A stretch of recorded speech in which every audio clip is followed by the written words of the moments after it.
ఓం తత్సత్.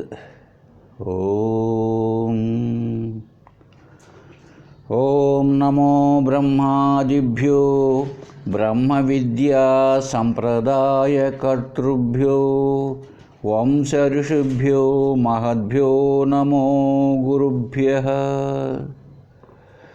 ఓం నారాయణం పద్మభువం వసిష్ఠం శక్తిం చ తత్పుత్ర పరాశరం చ వ్యాసం శుకం గౌడపాదం మహాంతం గోవింద యోగీంద్రమధాస్య శిష్యం శ్రీశంకరాచార్యమధాస్య పద్మపాదం చ హస్తామలకం చ శిష్యం తం త్రోటకం వార్తికకారికమన్యాన్ అస్మద్గురూన్ సంతతమానతోస్మి.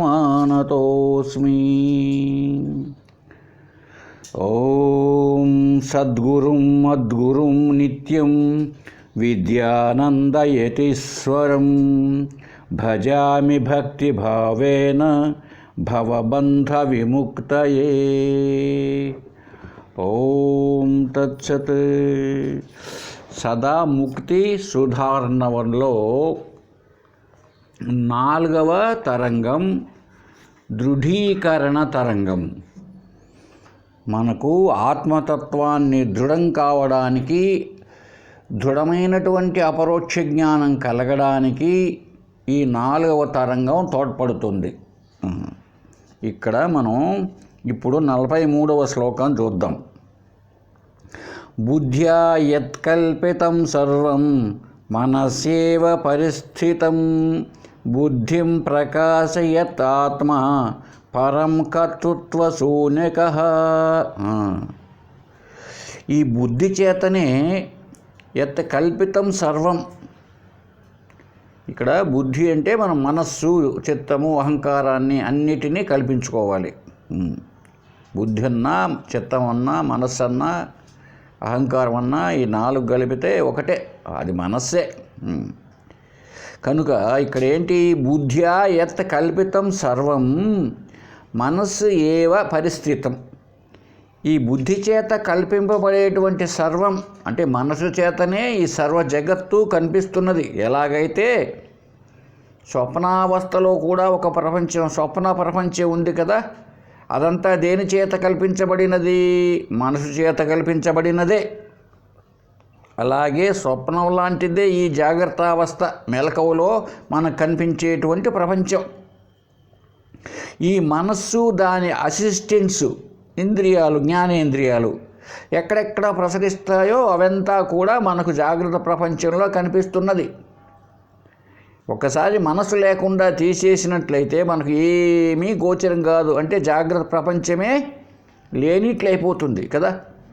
కాబట్టి ఈ కల్పించబడిన సర్వము ఎక్కడుంది? అది మనసునందే ఉన్నది, బయట లేదు ప్రపంచం. మనం బయట ఉంది అనుకుంటూ ఉంటాం, బయట ఉండి కాదు. మనం చూస్తేనే, మన మనస్సు ఇంద్రియాలు పనిచేస్తేనే ఉంది. చూసామా? సపోజ్ కండ్లు లేవు అనుకోండి, అప్పుడు దృశ్యములు కనిపించవు. సపోజ్ చెవులు పనిచేయలేదు, అప్పుడు శబ్ద ప్రపంచమే లేనిది. మరి ఉంటే వానికి చెవులు లేకున్నా, చెవుల్లో సరిగా పనిచేయకున్నా కూడా వినపడాలి కదా. కళ్ళు పనిచేయకున్నా తెలియబడాలి కదా. లేదు, మన కంటి చూపు వెళ్ళి దానిని చూచినప్పుడే అది ఉన్నది. నిజానికి అక్కడ ఉండి కాదు, మన చూపు వెళ్ళకపోతే అది లేనిదే. మన మనసు పనిచేయలేదనుకోండి, ఎక్కడో మనసు లేదా బుద్ధి పెట్టేసి కూర్చొని ఉన్నాం, టీవీలో మంచి వార్తలు వస్తున్నాయి, అయినా మన మనసు ఎక్కడో ఉందనుకోండి, ఆ దృశ్యం పని లేకపోతే మనకు ఆ వార్తలు ఏంటో మనకు అసలు అర్థంగా ఉన్నట్టు కూడా తెలియదు. అది ఏమి దారిలో పోతున్నాం, మనకు చాలా మిత్రుడు అతడు, అయినప్పటికీ మా మనసు ఎక్కడో పెట్టి దారిని వెళుతూ ఉన్నాం అనుకోండి, వాడు మన అయినప్పటికీ అతడిని మనం పలకరించాం. అప్పుడు అతడు అంటాడు, ఏమయ్యా బాబు మిత్రమా, ఏమి ఏ లోకంలో ఉన్నావయ్యా, నేను ఎదురుపడితే కూడా నువ్వు పలకరించలేదు అంటాడు. చూసామా? కాబట్టి ఈ మనసు చేత కల్పించబడినటువంటి సర్వము కూడా ఎక్కడుంది? అది మనసులోనే ఉంది. అంటే ఏమని అర్థం? అంతఃకరణ స్థానం అందే ఉంది, అంతఃకరణలోనే ఉంది, ప్రపంచమంతా బయట ఉంది కాదు. ఎలా చెప్తావు? గాఢ నిద్రలో ఏది మరి? ఇప్పుడు గాఢ నిద్రావస్థలో ఏమి ఈ మనస్సు అనేది లేకపోతే ఇంద్రియాలు పనిచేయవు. ఇంద్రియాలు పనిచేయకపోతే బయట ఉన్నటువంటి ప్రపంచం ఏది కూడా ఉంది అనడానికి ఆస్కారం లేదు. అలాగే స్వప్నములో మనస్సే సర్వప్రపంచాన్ని కనిపిస్తున్నది. జాగ్రత్త అవస్థలో మనస్సు ప్లస్ ఇంద్రియాలే ప్రపంచాన్ని చూపిస్తున్నాయి. కాబట్టి మనసునందే ఉంది కానీ జగత్తు నిజానికి లేదు. గాఢ నిద్రావస్థలో సుషుప్తి అవస్థలో మనస్సు అనేది లేదు కనుక మనకు జగత్తు జాగ్రత్త ప్రపంచంలో ఉందే అదేమీ కూడా తెలియబడదు. ఇటువంటి మనస్సు చూసామండి. ప్రకాశయత్ ఆత్మ పరం కర్తృత్వ శూన్యక. అది అటువంటి బుద్ధిని, అటువంటి మనస్సును కూడా ఏదైతే తెలుసుకుంటూ ఉన్నదో, అటువంటి మనస్సును కూడా ఏ విధంగా అది పనిచేయిస్తున్నదో అటువంటిది ఆ పరమాత్మ, పరమైనటువంటి ఆత్మ, దానికి ఎలాంటి కర్తృత్వము లేదు. తాను కర్త కాకుండానే ఆ ఆత్మ యొక్క సాన్నిధ్యాన్ని మనస్సు ఇలా సంకల్ప వికల్పాలు చేయగలుగుతున్నది. బుద్ధి నిశ్చయించగలుగుతున్నది. దేనివల్ల? ఆత్మ యొక్క సాన్నిధ్యం వల్లనే. ఎలాగైతే ఇంతకుముందు చెప్పుకొని ఉన్నాం, ఒక అయస్కాంతము తన పాటికి తాను ఉంటే ఇనుప ముక్క దాని సాన్నిధ్యానికి వెళ్ళినప్పుడు ఇది కూడా అయస్కాంత శక్తిని పొంది అన్నింటినీ ఆకర్షిస్తూ ఉంది కదా. ఏదో ఇనుప ముక్క ఆ అయస్కాంతం కంటే కొంచెం దూరం జరిగిందనుకోండి ఇనుప ముక్క, అప్పుడు అది కోల్పోతుంది తన అయస్కాంత శక్తిని. అయితే నిజానికి ఈ ఈ ఇనుప ముక్కకు అయస్కాంత శక్తి ఉన్నదా? లేదు. మరి ఎలా వచ్చింది? ఆ ఒరిజినల్ మ్యాగ్నెట్, అసలైనటువంటి అయస్కాంత శక్తి ఆ అయస్కాంతంలో ఉన్నది, మనకు కనిపించడంలే. ఎప్పుడైతే ఇనుప ముక్క దాని దగ్గరికి వెళుతుందో, టచ్ అవుతుందో, ఈ ఇనుప ముక్కకు కూడా అయస్కాంత శక్తి వచ్చింది. అలాగే ఆత్మ అన్నది ఏంటి? సత్ చిత్ అనుకుందాం. ఆనందం. చిత్ అంటే జ్ఞానం, సత్ అంటే ఉండడం. ఎప్పుడైతే ఈ మనస్సు బుద్ధి దాని జోలికి వెళ్ళాయో, ఆ ఆత్మ సాన్నిధ్యంలో దగ్గరలో ఉన్నాయో, ఇవంతా కూడా జ్ఞానమయముగా తోస్తున్నాయి. కనుక ఇవి జ్ఞానమయంగా తోస్తూ ప్రపంచాన్ని చూపిస్తున్నాయి. ఏంటి? ఎట్లాగా చూపిస్తున్నాయి? ఆ జ్ఞానాన్ని, ఆ ఉనికిని తీసుకొని ఇవి ప్రతి వస్తువునందు వ్యాపించేటట్లుగా, ప్రతి వస్తువులోనూ ఉండుట, తెలియబడుట అనే స్థాయికి తీసుకువెళ్ళాయి. ఎలా అయితే ఇప్పుడు గాఢాంధకారమైన చీకట్లో మనం ఒక టార్చ్ లైట్ వేసామండి. ఆ టార్చ్ లైట్ వెలుతురు ఏ వస్తువుల పైన పడిందో ఆయా వస్తువులను ప్రకాశింపజేస్తున్నది టార్చ్ లైట్ వెలుతురు. ఆ టార్చ్ లైట్ వెలుతురు పడనటువంటి చోట ఆ వస్తువులు ఉనికిని కలిగి ఉన్నాయి, మనకు తెలియబడతాయి అన్నది లేదు కదా. ఆ టార్చ్ చీకటిలో ఆ టార్చ్ లైట్ వెలుతురే ఆ వస్తువులను మనకు తెలిసేటట్టు, వాటికి ఉనికి కలిగినట్లు చూపిస్తున్నది. ఈ వెలుతురు వెళ్ళి అవి ఉన్నాయని చూపిస్తున్నది. టార్చ్ లైట్ వెలుతురు లేదనుకోండి, తీసేసాం, ఒకసారి ఆపేసాం, అప్పుడు అక్కడ ఫలానా వస్తువు ఉంది అనడానికి ఉందా? లేదు. మరి ఆ టార్చ్ లైట్కి వెలుతురు బయట లైట్ నుంచి వస్తున్నదా? అద్దంలోంచి వస్తున్నదా? అలాగే కనపడుతుంది మనకు. ఆ బల్బులోంచి వస్తున్నది అని మాత్రమే మనం చూస్తున్నాం వెలుతురు. దాని వెనకాల బ్యాటరీ లైట్ ఉంది బాబు, బ్యాటరీస్ ఉన్నాయి. అవును కదా. ఆ బ్యాటరీస్లో 1.5 వోల్టేజ్ అంటున్నాం ఒక్కొక్క బ్యాటరీకి. ఆ వోల్టేజ్ మనకి ఏమన్నా కళ్ళకు కనపడుతుందా, చెవులకు వినపడుతుందా, నాలుగు తెలియబడుతుందా, చర్మానికి ఏమైనా స్పర్శ జ్ఞానంతో తెలియబడుతుందా? తెలియబడడం లేదు. అయినా దాంట్లో 1.5 వోల్టేజ్ ఉంది కరెంట్. అవునా? ఎట్లా చెప్పగలుగుతావు? అదిగో దానితో ఈ బల్బు టచ్ ఏర్పడినప్పుడు బల్బు వెలుగుతున్నది కదా. ఆ బల్బుకు వెలిగే శక్తి ఉంటే బ్యాటరీలు తీసేస్తే వెలగాలి, మరి అది వెలుగుతుందే, వెలగలేదు. అంటే అర్థం ఏమిటి? ఆ బల్బు ఆ బ్యాటరీలతో వాటి సాన్నిధ్యానికి వెళ్ళినప్పుడు, దాంతో మమేకం చెందినప్పుడు అప్పుడు లైట్ అనేది ఆ కాంతితో ప్రయత్నిస్తుంది. ఇప్పుడు రండి చూద్దాం దృష్టాంతాన్ని బట్టి మనం కూడా. ఆత్మ తెలియబడుటలేదు. ఎలాగైతే ఆ బ్యాటరీలో కరెంట్ ఉన్నట్టు మనకు తెలియబడడం లేదు, అలాగే ఆత్మ తెలియబడుటలేదు. ఎలా తెలుసుకోవాలి మరి ఇప్పుడు? ఇగో ఈ మనస్సు, బుద్ధి, చిత్తము, అహంకారము, ఈ ఇంద్రియాలు, జ్ఞానేంద్రియాలు, కర్మేంద్రియాలు, ఈ ప్రపంచము గోచరిస్తున్నది అంటే ఇవంతా కూడా బల్బు లాంటిది అనుకోండి. ఒకసారి ఈ అంతఃకరణాన్ని బల్బు అనుకోండి. మరి ఎలా తెలియపరుస్తున్నది? అదిగో వెనకాల ఆత్మ చైతన్యం ఉన్నది. ఆ ఆత్మ చైతన్యం ద్వారానే అది ఉంటేనే ఈ మనసు ఎలా పనిచేస్తున్నది అని మనకు అర్థం కావడంలే. కాదేమోనండి, వెనకాల ఇంకొకటి ఉందేమోనండి, పోనీ అలాగే అనుకుందాం. ఆ ఇంకొకటి ఏది కావాలి? ఏదిగా ఉండాలి? ఒకటి ఆలోచించండి. ఇప్పుడు బల్బులోంచి వచ్చిందండి వెలుతురు, కనుక వెనకాల ఏది ఉండాలి? వెలుతురును ప్రసాదించేది ఏదో అది ఉండాలి, అంతే కదా. వెలుతురుని ఇవ్వగలిగే శక్తి దేనికి ఉందో ఆ బ్యాటరీ.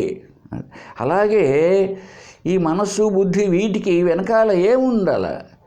మనకు అక్కడ ఆ మనసులో నుంచి ఏమొస్తున్నది? ప్రతి ఒక్కటి ఉంది, తెలియబడుతున్నది అనేది కదా వస్తుంది మనకు. అన్నిటినీ ప్రకాశింపచేస్తున్నది కదా మనస్సు లేదా బుద్ధి. అంటే అర్థం ఏమిటి? వాటిలో లేదు, వెనకాల ఉన్నది ఏదో సమ్ ఎక్స్. దాన్ని ఆత్మ అనండి, పరమాత్మ అనండి, బ్రహ్మ అనండి, కూటస్థుడు అనండి, ప్రత్యేగాత్మ అనండి, ఏదో ఒక పేరు పెట్టండి. దాంట్లో ఉంది ఆ శక్తి. ఏదే? ఆ చైతన్యము, ఆ ఉనికి. దాని చేతనే మనకు జగత్తు కనిపిస్తున్నది. అయితే అది ఇస్తూ ఉందండి, అది ఇచ్చిందే. ఇప్పుడు ఆ బ్యాటరీ బల్బును వెలుగు వెలుగు వెలుగు బల్బు అన్నది తన పాటికి తాను ఉంది. ఎప్పుడు మనం బ్యాటరీ లైట్ స్విచ్ వేస్తామో ఆ బల్బుకు బ్యాటరీతో సంబంధం ఏర్పడింది, అప్పుడు కాంతి వస్తుంది కదా. అంతేగాని అది తన పాటికి తాను ఉంది అంతే. అలాగే ఆత్మ చైతన్యానికి ఏ కర్తృత్వము లేదు. కర్తృత్వం లేకుండానే అది ప్రకాశిస్తున్నది. కనుక ఈ ప్రపంచము, జాగ్రత్త అవస్థలోని ప్రపంచము, స్వప్నావస్థలోనూ ఇవంతా కూడా పనిచేస్తున్నాయంటే దేనివల్ల పనిచేస్తున్నాయి? ఆత్మ సాన్నిధ్యం చేత. కాబట్టి ఓ శిష్య, నీవు ఎవరో తెలుసా? నీవు అన్నింటికీ ఆధారం. జగత్తు ఉందనడానికి మనసు ఆధారమైతే ఇప్పుడు ఆ మనసు ఉందనడానికి, పనిచేస్తుందనడానికి ఆధారం ఎవరు? వెనుక ఉన్నటువంటి ఆత్మస్వరూపం. అందుకే దాన్ని బుద్ధి సాక్షి అన్నారండి. సత్యానంద స్వరూపం ధీ సాక్షి బోధ విగ్రహం. అది సత్య ఆనంద స్వరూపం. సత్యమైనది అంటే ఎల్లప్పటికీ ఉండేది. సత్ ఆనందం అంటే సత్ ఆనందం. చిత్తు కూడా సత్ అని ఎప్పుడున్నామో అది చిత్ జ్ఞానం. ఆ స్వరూపం సచిదానంద స్వరూపమైనది ఏదో ఎట్లా ఉంది అది? ధీ సాక్షి. ధీ అంటే బుద్ధి. బుద్ధికి సాక్షిగా ఉందయ్యా బాబు ఆ సచిదానందము. ఇంకా బోధ విగ్రహం. బోధ అంటే జ్ఞానం. బోధ అంటే జ్ఞానం. దాన్ని కూడా తెలుసుకుంటూ ఉంది అంటే జ్ఞానముగా ఉన్నది. ధీ సాక్షి. అయితే ముద్దు అనుకుంటావేమో దాన్ని, కాదు, అది జ్ఞానం. అటువంటి దాన్ని నువ్వేం చేస్తావో తెలుసా శిష్య? చింతయాత్మయా నిత్యం. బాగా చింతన చేయవయ్యా రోజు. ఎట్లా చేస్తాను? త్యక్త్వా దేహాదికాం ధియం. ఈ దేహాదికములను త్యక్త్వా, ఇవేనయ్యా ఈ శరీరము, ఈ మనస్సు, ఈ కండ్లు, ఈ చెవులు, ఈ కాళ్ళు, ఇవి తెలియజేస్తున్నాయి ఆ ప్రపంచాన్ని అనుకుంటున్నావు ఇంతవరకు నువ్వు. దాన్ని త్యక్త్వా, దాన్ని త్యజించేసి వదిలిపెట్టు. ఆ భావాలను వదిలిపెట్టు. ఎప్పుడు? నిత్యం. వదిలిపెట్టేసి ఏం చేయాలి? చింతయాత్మయ, ఆత్మను చింతన చెయ్యి. అంటే ఈ మనస్సు, శరీరము, ఈ ఇంద్రియాలు నేను అని పొరపాటు అభిప్రాయంతో ఉన్నాం ఇంతకాలం మనం. కాబట్టి ఏం చేయాలి ఇప్పుడు? వాడు త్యక్త్వా, వదిలిపెట్టి ఇట్లాంటి భావాలను ఆ నిత్యమైనటువంటిది, సత్యచిత్ ఆనందమైనటువంటిది జ్ఞానానంద స్వరూపాన్ని నేను అని తెలుసుకో. ఒక్కసారి ఈ మన శరీరాదులు నేను కాదు, ఈ మనోబుద్ధి చిత్తం అహంకారంతో కూడిన ఈ స్థూల శరీరం, సూక్ష్మ శరీరం, కారణ శరీరాలు ఇవంతా నేను కాదు అని తెలుసుకో. మరి ఎవరు తెలుసా? నీవు బుద్ధిని కూడా చూసే సాక్షివి బాబు, శుద్ధ జ్ఞానానివి. ధీ సాక్షి బోధ విగ్రహం, బోధే నీ స్వరూపం, జ్ఞానం స్వరూపం. దీన్ని గుర్తుపెట్టుకో బాగా. కనుక ఏదో శరీరం నేను అని కాదు అనుకోవాల్సింది, నేను ఆత్మను అనుకో. ఎందుకో తెలుసా? చెప్తున్నాడు చూడండి ఒక్కసారి. ఏవం ఇంద్రియ దృక్ న అహం ఇంద్రియాణి ఇది నిత్యను మనోబుద్ధి తదా ప్రాణ న అహం ఇది అవధారయ. ఇలాగా నువ్వు అవధారణ చెయ్యి, ధ్యానం చెయ్యి, భావన చెయ్యి. ఏం భావన చేస్తావు? ఏమని చేస్తావు? ఇంద్రియ దృక్, ఇంద్రియాలను చూస్తున్న దృక్ నువ్వు. ఈ ఇంద్రియాలు ఉన్నాయి, జ్ఞానేంద్రియాలు, కర్మేంద్రియాలు, నీ చేత అవి దృశ్యములు. ఇంద్రియాలు, శరీరము నీ దృశ్యములు అంటే నీకు తెలియబడుతున్నాయి. కాబట్టి తెలియబడునవి తెలుసుకునే నీవు కావు. అది ఎప్పుడు కూడా గుర్తుపెట్టుకోవాలి మనం. ఏమేమి తెలియబడుతున్నాయో అవి నీవు కాదు. అలా వెళ్ళినప్పుడు నువ్వేమవుతావు తెలుసా? కేవల జ్ఞానాన్ని అవుతావు. శరీర మనోబుద్ధులు నీవు కాదని అర్థమైపోతుంది. ఒక్కసారి కూర్చొని బాగా మననం చేసి చూడు. కూర్చో శరీరాన్ని. నీకు కనపడుతుందా? నీకు తెలియబడుతుందా లేదా? నీ మనసులో నీ మనస్సు నీకు తెలియబడుతున్నదా లేదా? నీ బుద్ధి నీకు తెలియబడుతున్నదా లేదా? ఈ కాళ్ళు, చేతులు, కన్ను, ముక్కు, ఈ జ్ఞానేంద్రియాలు, కర్మేంద్రియాలు నీకు తెలియబడుతున్నవా లేదా? కాబట్టి తెలియబడునవి నీవెలా అవుతావు? ఇప్పుడు కుండ నీకు కనపడతా ఉంది, ఆ కుండ నువ్వు అవుతావా? పుస్తకం నీకు కనపడతా ఉంది, పుస్తకం నీవు అవుతావా? మరి ఎందుకు ఈ భ్రాంతి నీకు?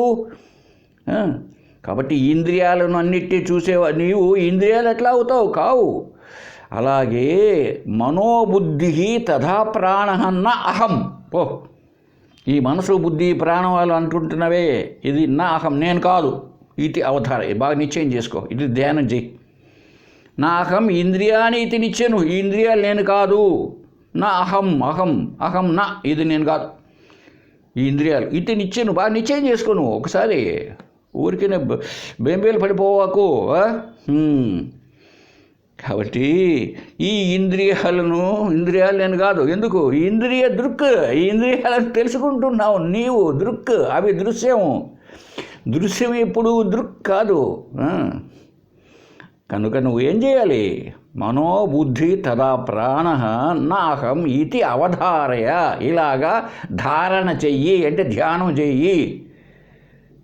ఈ ఇంద్రియాలు, ఈ మనస్సు, బుద్ధి, ఈ ప్రాణము ఇవి నేను కాదు అని బాగా నిశ్చయం చేసుకో. ఊరికే అట్లా ఇట్లా కాదు, ఇంకా చెప్తున్నాడండి. ఎలా నిశ్చయం చేసుకోవాలో తెలుసా? దేహేంద్రియ ఆదయో భావ హానాది వ్యాపృతి క్షమా యస్య సన్నిధి మాత్రేణ సోహం ఇది అవధారయ. చూడండి, అద్భుతంగా చెప్పడం జరిగింది. ఇవి ఎలా ఉన్నాయి? ఈ దేహేంద్రియాదులు మొదలైనవంతా ఉన్నాయే. అంటే ఇంద్రియాలు, శరీరము, మనసు ఇవంతా ఇవి జడ రూపాలు, జడములు. జ్ఞానం కాదు. జడం అంటే ఏంటి అర్థం? ఇంకొక దాని చేత తెలియబడునవి. నీవు ఇంకొక దాని చేత తెలియబడుటలేదు. ఇప్పుడు నువ్వు ఉన్నావు అనుకో. నువ్వు ఉన్నావా లేదా అంటే, ఉండయ్యా నేను అద్దంలో చూసుకొని నేను ఉన్నానో లేదో చెప్తానంటావా? లేకపోతే ఉండయ్యా నేను మా నాన్నని అడిగొస్తా నేనున్నానో లేదో అంటావా? అవసరం లే. నువ్వు ఉన్నట్టు నీకు బాగా తెలుసు. ఈ ప్రపంచం ఉన్నట్టు, ఎంత ఉన్నట్టు నీకు తెలుసు. ఇది జ్ఞానం అంటే. చిత్ అంటే ఇది ఆత్మ అంటే ఏమిటి? తనను తాను తెలుసుకోవడం, ఇతరమును తెలుసుకోవడం. దీపం ఎలాగైతే తనను తాను తెలుసుకోవడానికి ఇంకో దానిపైన ఆధారపడుటలేదు, ఇతరమును చూపుతున్నది. అలాగే ఆత్మ చైతన్యం ఇది చైతన్యం అంటే. జడం అంటే ఇంకొక దాని ద్వారా తెలియబడినది, తనకు జ్ఞానము లేనిది. కాబట్టి ఇవంతా ఇంద్రియాలు, శరీరం జడములు. ఎందుకు మనం చెప్పాలి నా శరీరం అని నేను చెప్పాలి ఎనంగా ఉండి, ఇది నా ఇల్లు అన్నట్టు. నా ఇల్లు నేనవుతానా? అయితే జడ రూపాలు కదా. మరి ఎవరి సన్నిధిలో చైతన్యాన్ని సంతరించుకొని, చూసారా, ఎవరి వల్లనైతే ఆ జ్ఞానాన్ని తీసుకొని ఈ విషయాలను ఆమోదిస్తూ నిరాకరిస్తూ జీవితాలను సాగిస్తున్నాయో, ఈ ఇంద్రియాలు, మనసు, బుద్ధి ఏం చేస్తున్నాయంట? ఆ ఆత్మ యొక్క సన్నిధిలో జ్ఞానవంతమవుతున్నాయి. ఇప్పుడు ఆ బల్బు, టార్చ్ లైట్లో ఉన్న బల్బు బ్యాటరీలో ఉన్నటువంటి విద్యుత్ 1.5 వోల్టేజ్ని తీసుకొని ఇది జ్ఞానవంతమవుతున్నది. తన పాటికి తను కావడం లేదు. అలాగే ఈ మనస్సు, ఇంద్రియాలు, ఈ శరీరము, ఈ అంతా కూడాను జడములే. అయితే జ్ఞానవంతంగా తోస్తున్నాయి. చూడండి, ఇప్పుడు మనకు ఏదో ఉన్నట్టు, ఏదో మనసు తానే ఆలోచించినట్టు, తానే చేసినట్టు, ఈ కళ్ళు తను చూస్తూ ఉన్నట్టు. ఈ కళ్ళగా శక్తి ఉందండి. అట్లా కళ్ళకే శక్తి ఉండేట్టుగా ఉంటే, ఇప్పుడు ఆ బల్బు వెలిగినట్టు, ఆ బల్బు శక్తి ఉంటే ఉత్త బల్బు వాడు పెట్టిన వెలగాల. కళ్ళకే శక్తి ఉండేట్టుగా ఉంటే కళ్ళు తన పాటికి తను చూడాలి. బాగా కళ్ళున్న వాళ్ళు కూడా కంటి చూపు లేకుండా ఉంటారు. కంటి చూపులు బాగా, కళ్ళేమో బాగానే ఉంటాయి, రెప్పలాడిస్తూనే ఉంటారు. మరి కంటి చూపు లేదు, చెవులు బాగా ఉంటాయి మనలాగానే. అయితే మరి వాడికి ఏం పిలిచినా వినపడదు.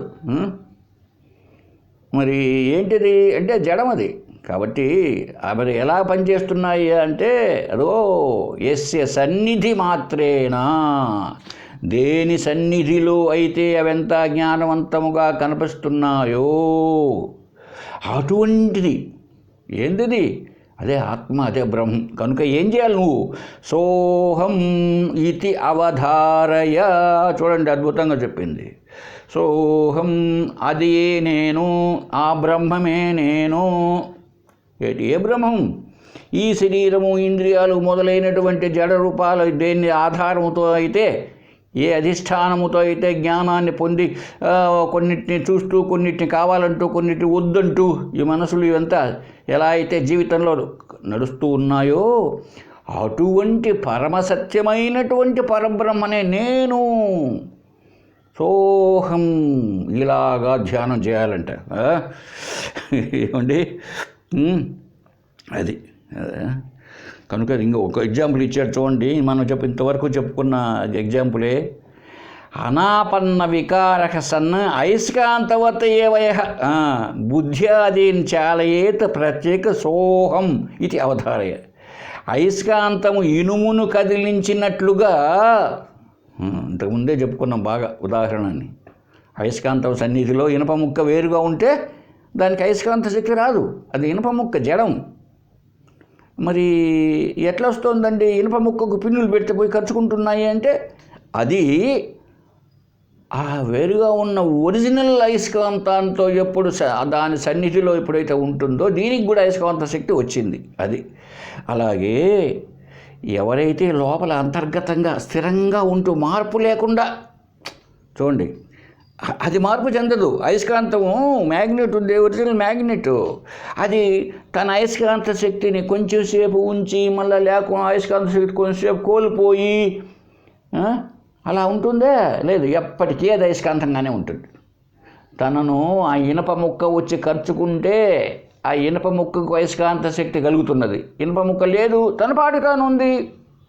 అలాగే ఈ జాగ్రత్త అవస్థలో లోపల మన అంతర్గతంగా ఆత్మ చైతన్యం ఉండబట్టి ఈ మనసు దాంతో టచ్ పెట్టుకుంటే మనసు, ఇంద్రియాలు, బయట ప్రపంచము ఇవంతా ఉన్నట్టున్నాయి. స్వప్నావస్థకు వచ్చేటప్పటికి అటువంటి ఇదే కేవలం మనసు అనే ముక్క మాత్రమే టచ్ పెట్టుకుంటే కళ వస్తున్నది. గాఢ నిద్రావస్థలో ఆ అయస్కాంతం అనబడే ఆత్మతో ఏమీ టచ్ పెట్టుకోలేదు కనుక ఏ ప్రపంచమూ లేదు, తానే ఉంది. మ్యాగ్నెట్తో ఎట్లయితే ఒరిజినల్ మ్యాగ్నెట్ తన పాటికి తాను ఉన్నదో అలాగే ఆత్మ చైతన్యం ఉన్నది. ఏమండి, ఇప్పుడు మీకు మంచి ఇంతకు ముందు కూడా చెప్పాను, ఒకసారి ఎగ్జాంపుల్ చూద్దాం. ఒక ఇనప ముక్క అయస్కాంతం ఉంది. ఆ అయస్కాంతానికి ఒక ఇనప ముక్క అంతఃకరణము అనుకుందాం దాని పేరు, వచ్చితే తగులుకున్నది. ఆ అంతఃకరణానికి ఒక 5 పిన్నులు, జ్ఞానేంద్రియాలు అనే 5 పిన్నులు ఉన్నాయనుకోండి. అవి ఇనప మొక్క కలుసుకున్నాయి. ఇప్పుడు సరే, ఎప్పుడైతే కలుసుకున్నాయో ఈ 5 జ్ఞానేంద్రియాలకి శబ్ద స్పర్శ రసగంధాదులతో కూడినటువంటి బాహ్య జగత్తంతా ఇనప రజను అనుకోండి, పొడి, అదంతా ఈ పిన్నులకు వచ్చి తగులుకుందండి. చూసారా, ఇప్పుడు ఇలా ఉంది. ఈ ఇనప రజనంతా కూడాను అయస్కాంత శక్తిని పొంది ఉంది. ఏది అయస్కాంత శక్తి? సత్, చిత్, ఆనందం. ఉండుట, తెలియబడుట, ఆనందంగా ఉండుట, ఈ లక్షణాలతో ఉంది అంతా ఇనప రజనం అయస్కాంత శక్తితో. అలాగే జగత్తంతా కూడా ఉంది అని చూస్తున్నాం. పుస్తకము ఉన్నది అని తెలియబడుతున్నది, ఆనందాన్ని ఇస్తున్నది. ఈ లక్షణాలే అంతా జగత్తంతా. అయితే ఒరిజినల్గా ఇప్పుడు ఇనప రజను ఆ పిన్నుల దగ్గర నుంచి తీసేయి, వాటికి ఆ శక్తి ఉందా? లేదు. ఆ పిన్నులు వేరుగా తీసేయి, ఇనప ముక్క కంటే వేరుగా. ఏమండి, ఇప్పుడు వేరే అయిపోతే ఇనప ముక్కలు ఆ పిన్నులు పనిచేస్తాయా? అయస్కాంత శక్తితో పనిచేయవు. అలాగే స్వప్నావస్థ వచ్చేటప్పటికీ ఇనప రజను లేదు, 5 పిన్నులు లేవు. ఆ అయస్కాంతంతో కేవలం ఈ ఇనప ముక్క అనే అంతఃకరణం మాత్రం ఉంది. పోల్చుకుంటూ రండి ఇప్పుడు. కనుక ఒరిజినల్ అయస్కాంతము ఇనప ముక్క తగులుకోనుంది కనుక ఆ ఇనప ముక్కలో అయస్కాంతం ఉంది కనుక ఆ ఇనప ముక్కే తానే ఆ తొలగిపోయిన పిన్నులు, ఆ తొలగిపోయినటువంటి ఇనప రజను అంత శక్తి దానికే ఉంది ఇప్పుడు. అలాగే స్వప్నావస్థలో అయస్కాంతం లాంటి ఆత్మ చైతన్యం ఉంది, అంతఃకరణ మాత్రం ఉంది. అందుకే స్వప్న ప్రపంచాన్ని అంతా ఆ పిన్నులు ఇనప రజను చేసే పని తనొక్కటే చేస్తున్నది, ప్రపంచాన్ని చూపిస్తున్నది. గాఢ నిద్రావస్థకు వచ్చేటప్పటికి అయస్కాంతం అనబడే ఆత్మ నుంచి ఇనప ముక్క అనేటువంటి అంతఃకరణం లేదా మనస్సు విడిపడిపోయిందండి. ఇప్పుడు ఎప్పుడైతే విడిపడిపోయిందో ఇక జగత్తు లేదు, 5 పిన్నులు లాంటి ఇంద్రియాలు లేవు, ఇనపరజన అనేటువంటి జగత్తు లేదు. కేవలం ఎవరున్నారు? ఆత్మ చైతన్యమే ఉంది. చూసామా? ఇది ఇక్కడ చెప్పబోయేది. అయస్కాంతం ఇనుమును కదిలించినట్లుగా ఎవరైతే లోపల స్థిరంగా ఉంటూ మార్పు లేకుండా, దానికే మార్పు ఉండదు, ఎప్పటికీ అది జ్ఞానమే, సచ్చిత్ ఆనందమే. అది ఏం చేస్తున్నది? అంతఃకరణాన్ని పనిచేసేలాగా చేస్తున్నది. అది నిజంగా బుద్ధి మనసు నిజంగా ఉండి కాదు. ఆ శక్తి ఎవరిది? ఆత్మ చైతన్యం అది. కనుక ఎవరైతే పనిచేస్తున్నాడో అతడే నేను. అది అలా అర్థం చేసుకొని బుద్ధి ఆదిని చాలయేత ప్రత్యక్ష, ఈ బుద్ధి మొదలైన వాటిని పనిచేసేలాగా ఏదైతే చేస్తున్నదో సోహం ఇది అవధారయ, దాన్ని సోహం, అటువంటిది నేను, అటువంటిది నేను. గుర్తుపెట్టుకో, అవధారం చెయ్యి. అవధారయ అంటే ధ్యానం చెయ్యి, నిధిధ్యాసం చేయవయ్యా. అలాగా నేను ఆత్మను నిధిధ్యాసం చెయ్యి. ఏమండి, ఇంకా చిన్న విషయం చెప్తాం. ఆగమన్మే మనోన్యత్ర సాంప్రతంచ స్త్రీకృతం ఏవం యో వేత్తి ధీవృత్తిం సోహం ఇది అవధారయ. సోహమని ధారణ చెయ్యి, అంటే ఆ బ్రహ్మనే నేను అని ధ్యానం చెయ్యి. ఏ మనసు? ఏ ఆత్మ? ఆగమన్యే మనోన్యత్ర, నా మనసు ఎక్కడికో పోయిందంటావు. ఎక్కడికో పోయిందయ్యా, మళ్ళీ సాంప్రతం చ స్థిరీకృతం, మళ్ళా బాగా ఉంది. నా మనసు ఎక్కడికో పోయింది, దాన్ని నొబ్బదేగా మళ్ళీ విశ్రాంతిగా తన పాటికి తానుంది. ఇలాగా మానసిక వృత్తులన్నీ వస్తున్నాయి కదా, అవన్నీ రావడానికి కారణం ఏమిటో తెలుసా? ఆ ఇనుప ముక్కకు అది అయస్కాంత శక్తి వచ్చిందంటే దేన్ని బట్టి? అయస్కాంతాన్ని బట్టి. అలాగే ఈ మానసిక వృత్తులు బాగా మనకు తెలియబడుతున్నాయి. దేనివల్ల? ఆత్మ చైతన్యం నేనే కనుక, ఆ మనసును తెలుసుకునేది నేనే కనుక. నేనంటే మళ్ళీ శరీరంతో ఆలోచించవద్దు దయచేసి. నేను కేవలం ఆత్మ చైతన్యాన్ని, జ్ఞానాన్ని. ఆ జ్ఞానం అన్నామో ఉన్నదే జ్ఞానం. కాబట్టి సత్యచిత్ అయినటువంటి ఆ మనోవృత్తులను, మనసు యొక్క సంకల్ప వికల్పాలను తెలియజేస్తుంది ఆత్మ చైతన్యం. అదే సోహం, అదే ఆత్మ, నేను, ఆ బ్రహ్మమే నేను. ఏమండి, ఇలాగా బాగా మనం ధ్యానం చేస్తూ రావాలి. కాబట్టి ఇంకా ఏం చెప్పాడు తెలుసండి? అహం బ్రహ్మేతి వాక్యార్థబోధ యావత్ దృఢీభవేత్ సమాధి సహితం తావత్ అభ్యాసేత్ శ్రవణాదికం. గొప్పగా ఉందండి ఈ శ్లోకం. అహం బ్రహ్మేతి వాక్యార్థ బోధ, నేనే బ్రహ్మను అనే వాక్యం యొక్క అర్థము, బోధ ఆ జ్ఞానము, యావత్ దృఢీభవేత్ ఎంతవరకైతే నీకు దృఢము కాలేదో, నేను బ్రహ్మను అన్నటువంటి వాక్యార్థము యొక్క జ్ఞానం నీకు బాగా దృఢము కానంత వరకు ఏం చెయ్యాలని చెప్తున్నాడండి. ఇది బాగా గుర్తుపెట్టుకోవాలి. శమాధి సహితం తావత్, అంతవరకు శమము దమము అంటూ ఉంటామే. శమము అంటే మనోనిగ్రహం, దమము అంటే ఇంద్రియ నిగ్రహం. అంతవరకు ఇవి ఉండాలి. అభ్యాసేత్, ఇవన్నీ బాగా అభ్యాసం చేసుకొని, ఏది మనోనిగ్రహము, ఇంద్రియ నిగ్రహం లాంటి నియమాలను అంతవరకు అభ్యాసేత్ శ్రవణాదికం. అదేండి సాధనా చతుష్టయ సంపద సంపాదించి శ్రవణాదికం, శ్రవణ మనన నిధిధ్యాసలు చేస్తూరా అని చెప్పడం జరిగింది. ఇది మనం చేయవలసినటువంటి సాధన.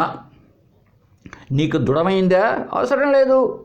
ఇప్పుడు పిల్లవాడు బీఏటీ బ్యాట్ సిఏటీ క్యాట్ అని చదువుతున్నాడు. వాడికి దృఢమైందనుకో, రోజు బీఏటీ బ్యాట్ సిఏటీ క్యాట్ చదవాల్సిన పని లేదు ఇంకా. ఎందుకని? దృఢం కానంత వరకు వాడు తెల్లారుజామున లేరా అంటూ ఉంటాం. వాడికి BA అయిపోయింది, వాడు డిగ్రీ అయిపోయింది, వాడు సెలెక్ట్ కూడా అయ్యాడు ఏదో ఉద్యోగంలోకి. ఇప్పుడు వాడు చదవాలన్నా తెల్లారుజామున లేచి? అవసరం లే. కాబట్టి తెల్లవారుజామున లేచి జపం చేయాలి అన్నామంటే ఏమని అర్థం? ఇంకా నీకు దృఢపడలేదు అని అర్థం. దృఢపడేంత వరకు ఈ శమధమాదులు అంటే సాధనా చతుష్టయ సంపద సంపాదిస్తూ అభ్యాసేత్ శ్రవణాదికం, శ్రవణము మొదలైనవి అన్నాడు. అవి అభ్యసించాలి. అంటే ఏంటి?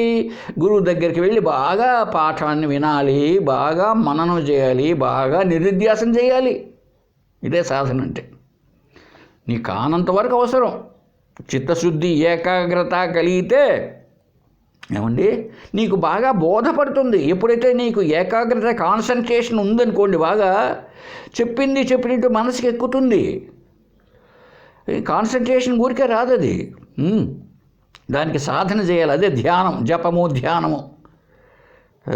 చిత్తశుద్ధి అంటే మనసు ఒకటే విధంగా పరిగెత్తుతూ ఉంటుంది. శుద్ధి అంటే అది పనికిమాలిన వాటిపైకంతా వెళుతూ ఉంటుంది మనసు. ఎందుకని? గత వాసనలు, గత జన్మలోనూ ఈ వాసనలు అవి పోగొట్టుకోవాలంటే అది నిష్కామ కర్మలు లాంటివి, పూజలు, జపాలు, వ్రతాలు, స్నానాలు, యాత్రలు ఇవి చేస్తూ ఉండాలి అంతవరకు.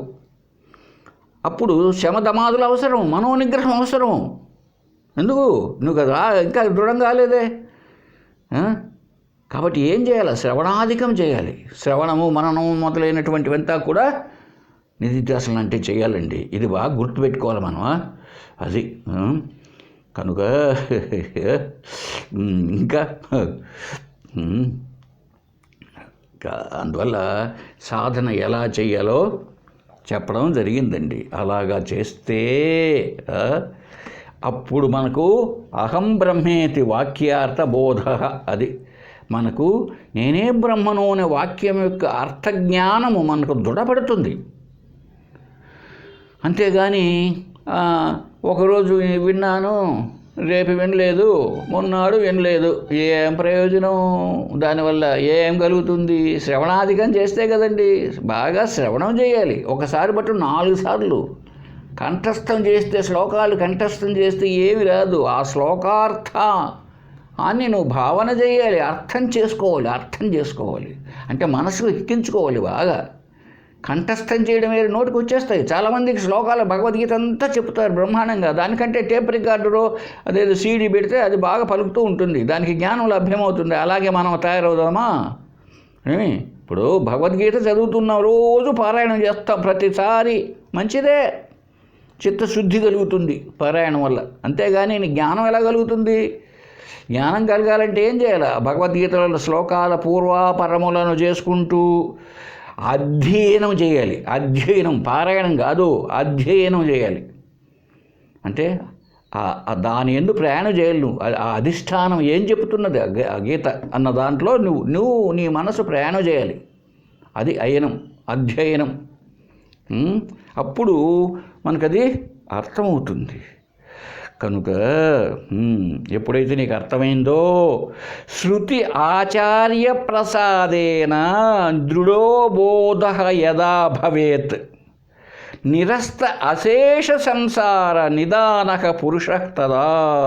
అదండి శృతి ఆచార్య ప్రసాదేన. ఈ ఆత్మవిద్యను శృతులు, ఏదైతే శృతులు అంటే ఉపనిషత్తులు, ఆచార్య ప్రసాదేన గురువుగారి కృపతో ఈ శృతులను బాగా అర్థం చేసుకోవడం అంటే వాచ్యార్థమా లక్ష్యార్థమా అని తెలియజేయాలంటే ఏమండి, ముక్క చెప్తూ ఉంటారు చాలామంది. అది కాదు కావలసినది. ముక్కస్య ముక్కః అని ఆ చెప్పినటువంటి ఆ శ్లోకము ఏదైనా సరే దాని లక్ష్యార్థం ఏమిటో అర్థం చేసుకోవాలి. ఇంతకుముందు చెప్పాం మనం, లక్షణ భావ సందర్భంగా చెప్పడం జరిగింది. వాచ్యార్థము వేరే, లక్ష్యార్థం వేరే. అంటే ఏ ఉద్దేశంతో చెప్పబడుతున్నదో అర్థం కావాలి. ఇప్పుడు భగవద్గీత తీసుకుందామండి. మత్తః పరతరం నాస్తి కించిదస్తి ధనంజయ అని ఎక్కడో చెప్పాడు అనుకోండి, నేను తప్ప ఇతరం ఏమీ లేదు చూడండి అని కృష్ణుడు అన్నాడు అర్జునుడితో. ఇది ఈ లైన్ని వాచ్యార్థం తీసుకుంటే పొసగుతుందేమో చూడండి. అంటే అదే ఉన్నట్టు ముక్కకు అర్థం చెప్పుకుంటే ఏమవుతుంది? అర్జున, నేను తప్ప రెండవది ఏమీ లేదురా అన్నాడు అనుకో. ఏందిది? ఆ ఎదురుగా దుర్యోధనుడు, దుశ్శాసనుడు, కర్ణుడు, ద్రోణుడు అంతా ఉన్నారు. గుర్రాలు ఉన్నాయి, ఏనుగులు ఉన్నాయి, ఒంటెలు ఉన్నాయి, సైన్యం అంతా ఉంది. ఈ పక్క ఉన్నారు మా అన్నగారులు, తమ్ముళ్ళు అంతా. నువ్వు తప్ప ఎట్లది? నువ్వు తప్ప అసలు మనకు నువ్వు గుర్రాలు పట్టుకొని ఉన్నావు, గుర్రం చేతిలో తాళ్ళు ఉన్నాయి, గుర్రాలు ఉన్నాయి, నేను ఎట్లంది ఇది? కనుక అక్కడ నేను తప్ప అన్నాడంటే అర్థం, నేను అంటే అహం. అహం ఎవరు? బ్రహ్మ. అహం బ్రహ్మాస్మి కదా. అది తప్ప రెండవది లేదు అర్థం చేసుకోవాలి. నేను అనే పదానికి సంస్కృతంలో అహం అన్నారు. అహం అంటే ఏంటి? అహం బ్రహ్మ, నేను బ్రహ్మను. ఆ నేను అనేది అది ఆత్మ లేదా బ్రహ్మ, శరీరం కాదు. మామూలుగా అయితే వాచ్యార్థంలో నేను అంటే జీవభావం. అందుకే రమణ మహర్షి గారు ఏమన్నారంటే నేను తాను అన్నారండి. నేను అనేదేమో జీవుడుగా, తాను అన్నదేమో ఆత్మగా, ఇలా రెండుగా ఉన్నాయి. దీన్నే అసలు నేను, నకిలీ నేను అన్నారండి. అసలు నేను అన్నది ఆత్మ, నకిలీ నేను అన్నది జీవాత్మ లేదా జీవుడు. చూసారా, రెండు నేనులు ఉన్నాయి. మనం వ్యవహారంలో ఉండేవాడంతా, ఈ మాట్లాడేవాడు, చెప్పేవాడు, అంతా తినేవాడు, చేసేవాడంతా వీడు డూప్లికేట్ నేను. ఇది వీడు ఉండడు, ఎక్కడ ఉండడు. అదో గాడి నిద్ర వచ్చింది, లేకపోతే మూర్ఛ వచ్చింది, లేకపోతే శరీరాన్ని వదిలిపెట్టి ఉంటాడా? ఇక్కడ ఉండడు. కాబట్టి వీడు డూప్లికేట్ కాడు. అసలోడు ఎప్పటికీ ఉంటాడు. అసలు నేను అసలు నేనెవరు? ఆత్మ. కాబట్టి ఇక్కడ ఏం చెప్తున్నాడు? శృతి ఆచార్య ప్రసాదేనా, గురువుగారి యొక్క కృపతో ఈ ఆత్మ విద్యనుందే. ఎలాగా? ఆ శాస్త్రం ఉపనిషత్తులు చెప్పేటువంటి లక్ష్యార్థాన్ని దృఢబోధ, మంచి దృఢంగా జ్ఞానం అది ఎప్పుడైతే లభ్యమవుతుందో, ఎటువంటి జ్ఞానం అది? అహం బ్రహ్మాస్మి, బ్రహ్మైవ అహమస్మి. అక్కడ అదే చెప్పింది కృష్ణుడు. మళ్ళీ చెప్తున్న భగవద్గీతలో అహమాత్మా గుడాకేశ సర్వభూత స్థితి అని చెప్పడం జరిగింది. నేను ఆత్మను అన్నిట్లో ఉన్నాను అన్నాడు. ఎవరు? కృష్ణుడా? అన్నిట్లో ఉండేటప్పటికే కృష్ణుడు ఈడై ఉంటే అర్జునుడికి ఎదురుగా, అయ్యా అది కాదు, నేను అన్నది ఆత్మయ్య, ఆత్మ చైతన్యం అది అన్నిట్లో ఉంది. అది అలా అర్థం చేసుకోవాలి. మరి ఒక్కొక్క అదే లక్ష్యార్థం అంటే. ఇది ఎప్పుడైతే దృఢమైన అనుభవానికి వస్తుందో, నిరస్త అశేష సంసార ఈ సంసారం ఉంది అంటే ఈ జనన మరణాలే సంసారం అంటే. మన మాట సంసారం అంటేనే మనం కుటుంబం అనుకుంటాం. కుటుంబం అని కాదు, ఈ జననము మరణం ఇదంతా నిరస్తంగా ఇంకా మిగలదే ఉండదు, అంతా కొట్టుకోపోతుంది. కొంచెం మిగలబెట్టేసి ఈ జనన మరణాలను ఈసారి పుట్టవయా అట్లా కాదు, నీకు దృఢీభవేత్. అది పైన చదువుకున్నాం. దృఢాబోధ యదా భవేత్, ఆ దృఢంగా నీకు కలగాల. ఇప్పుడే చచ్చిపోతే కాదు, ఇప్పుడే పొందితే నీకు మళ్ళీ ఇంక అసలు పుట్టవు. విదేహముక్తి.